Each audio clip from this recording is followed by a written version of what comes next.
Happiness, a construct that we all look for, an end goal for everyone.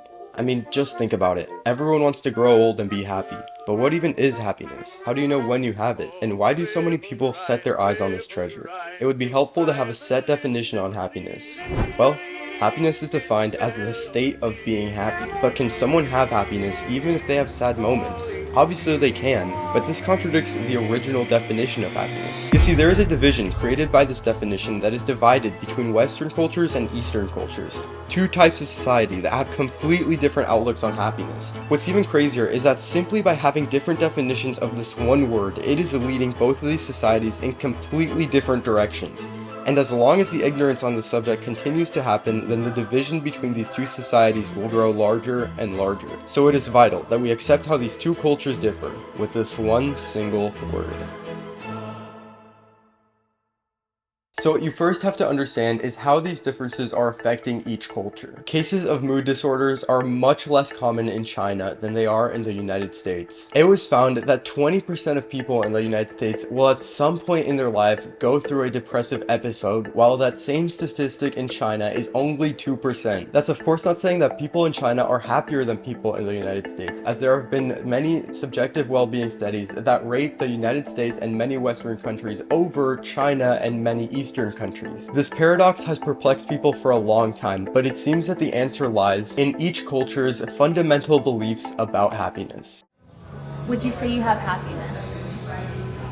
Yeah, I would say overall I'm a really happy person, but I guess like you said, I look at it at a way that where I'm content, and I believe that contentness comes with more happiness in your life, but you can't always be happy, and you just have to learn to enjoy the sad moments as well, which means I guess I am happy during those moments as well, so yes, I guess I have happiness.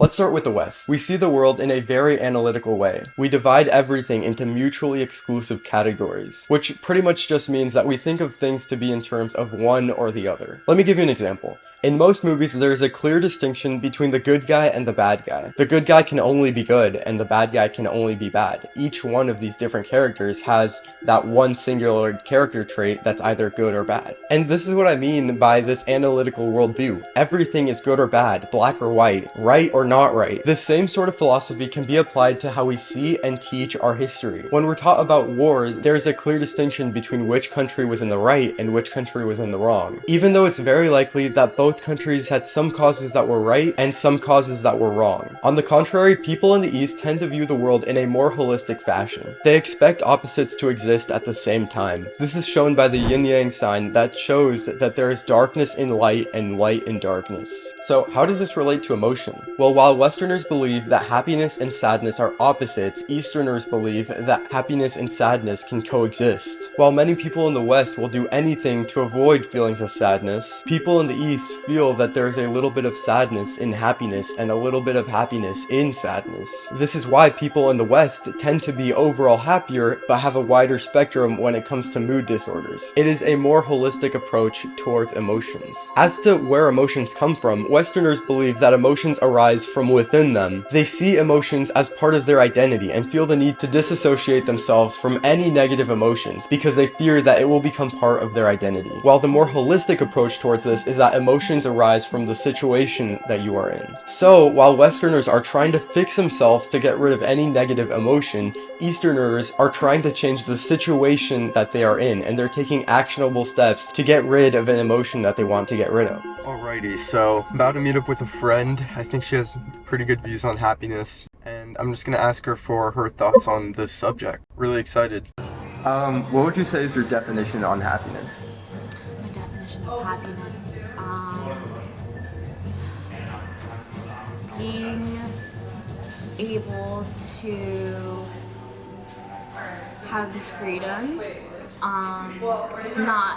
not relying on materialistic things to make me happy, which I can be guilty of that. Like, you know, I kind of gauge, like, I used to gauge my happiness on, like, oh, if I do this or if I get here, I'll be happy, you know. But like, I'm starting to like realize the moments of like the process of being happy, like being like within my journey and being happy along that, like not just a destination, it's not. Yeah. What is happiness like for you? Like what makes specifically you, what makes you happy? What makes me happy? My family, God. I don't know if I'm sorry, I'm taking it to a more religious route, but I'm more spiritual, I'm religious. God. All the tiny little moments of synchronicity, doing things I love, like seeing my friends, my family, traveling, music, achieving my goals. Yeah. In reality, none of us are captive to our own culture, and it is not necessarily about which is better, but about learning about them. Know what to take from it and what to keep from your own culture. Perhaps it is better to have a holistic mindset when you are sad, but an analytical view when you are happy. This seems to be what research is suggesting, but in the end it is your life, and it is up to you to make your own decisions that concern your happiness.